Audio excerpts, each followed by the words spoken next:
Good morning, children. So today I have given you the question answers and I have completed the age of Gupta, Sangam age we have done. Now today I am going to start the medieval India, that is the Cholas. Okay. The South India was ruled by three important and popular kingdoms: the Cheras, the Pandyas, and the Cholas. But the most popular and the most extended empire of the kingdom was of the Chola. And during the Chola period, the South India has reached, in the economic prosperity, it reached to very high. All right, so that's why we study the Cholas separately. Okay, now you see the beginning of the chapter. The southern part of Indian peninsula, situated south of the Krishna river, was inhabited by Dravidians. We know who are the people. What is the definition of the people of South India? They are called Dravidians. Okay, they had their own language and culture. They have definitely, when you compare the South India with North India or any part of the India, they are little different. So they have their own kingdom. They have their own culture. The three main important kingdoms are underlined. This region was home to three powerful kingdoms: the Cheras, the Pandyas, and the Cholas.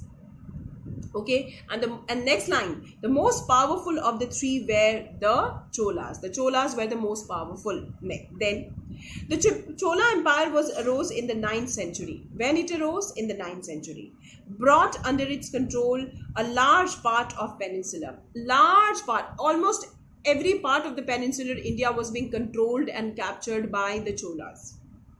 The Cholas developed a powerful navy. They were having a very powerful naval force with them, which enabled them to develop India's sea route in the Indian Ocean and to conquer Sri Lanka and the Maldives.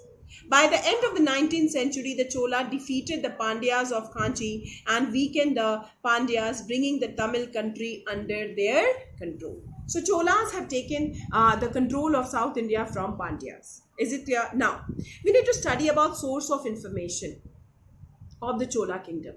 There are the important sources of information of the Chola kingdom are inscriptions and Brihadeshwara temple. Two important sources are there. Okay, two important sources of the Chola kingdom. Is it clear? Two important sources of the Chola kingdom. So first we'll start with the inscriptions as a source of the Cholas. Is it clear? I'll explain you first, then I'll make the underline, and then I'll send that page in the attachment so that you can see and you can underline in your book, children. See the inscription. The most important source of information for the history of Chola period is the large number of inscription of that period. Then Rajaraja first has actually inscribed many inscriptions. Under the many inscription, it was inscribed about the great work of Rajaraja first. The example of Rajaraja was followed by his successor. What Rajaraja has done, he has made several inscriptions and he has written inscribed all his achievement in this inscription. The same thing is done by his successors also. Okay, then the inscriptions of the Cholas are in the form of copper plate grant. The main inscriptions of Cholas are in the form of copper plate grants. Okay, stone inscriptions and inscriptions made on the walls and pillars of temples. Three types of the inscriptions are there.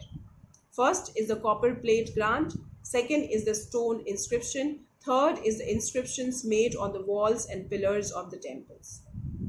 Just now we'll study about the copper plate grants. Now see, the copper plate grants known as Anbil and Karandi, as well as the Kanyakumari stone inscription, give a long list of rulers indicating the origin of the Chola dynasty. Another set of copper plate contains 31 copper sheets. Once complete, another set of copper plate contains total 31 sheets. These plates are written in Sanskrit and Tamil, basically.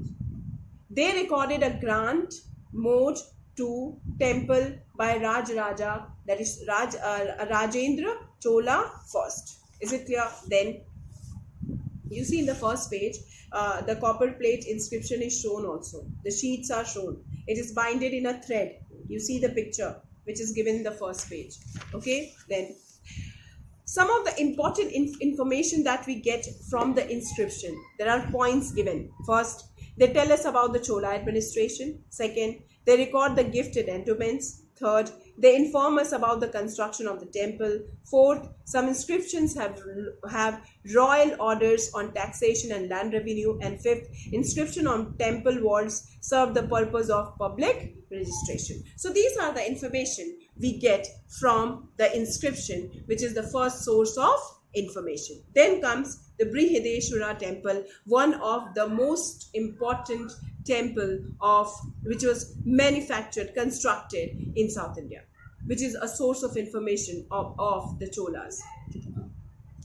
See in the book, all of you. The Chola built a number of temples, many temples. The gateway of the temple, the gateway means जो gateway बनाई जाती है, okay, उसको कहते हैं gopuram. What is Gopuram? The gateway of the temple. The main shrine where the goddess, image of the god and goddesses are kept, are called Garbhagriha. Here the images of gods and goddesses are kept. So what is Gopuram? The gateway of the temple. What is Garbhagriha? The main shrine where the images of god and goddesses are kept. Then Mandapa. Mandapa or the audience. Mandapa is an audience hall where people gathered for prayer. That is Mandapa. Then the chief features of Chola temples are massive vindmanas or tower. They were having a massive vindmanas. Then spacious courtyard. The best example of Chola temple is the Brihadeshwara temple, known as Rajarajeshwara temple, dedicated to Lord Shiva. Brihadeshwara temple is popularly known as Rajarajeshwara temple, and it was dedicated to Lord Shiva. Where it is located? It is located at Tanjavur and was built by Chola king Rajaraja I. It is one of the best specimen of Dravidian style of architecture. The main structure of the temple had a great vimana, that is a tower, very big. And what is the height? 190 feet. Then it is crowned by a massive dome consisting of single block of stone. Okay. Then 25 feet high and weighing about 80 tons. Then the massive temple building is covered from the base to the top with sculpture and decorative moldings. The shrine houses a Gangetic Shiva Linga. In the main shrine, what is there in the main shrine? The Gangetic Shiva Linga is kept there in the main shrine. And the height of that is 8.87 meter high. Then the temple has a many structures such as Nandi Pavilion, pillared portico, and a large assembly hall. These are the other part of the temple. Then Brihadeshwara temple is the finest movement of splendid period of South Indian history and the most beautiful specimen of Tamil architecture. Then the temple has now become a world heritage, and to preserve this we get the finance from UNESCO. Is it clear? So we have completed today the two sources of information of the Chola period, that is the inscription and Brihadeshwara temple. Okay, in my tomorrow video I am going to study about the political history, and we'll study about Rajaraja first and Rajendra Chola. Alright, and then finally we start about the Chola administration. Is it clear? Chola administration will start, and tomorrow I suppose I'm going to complete this chapter. For today, and I'll make the underline of the part and I'll just install, all right, in the attachment. Just see and underline the book. For today only this much. Thank you, children.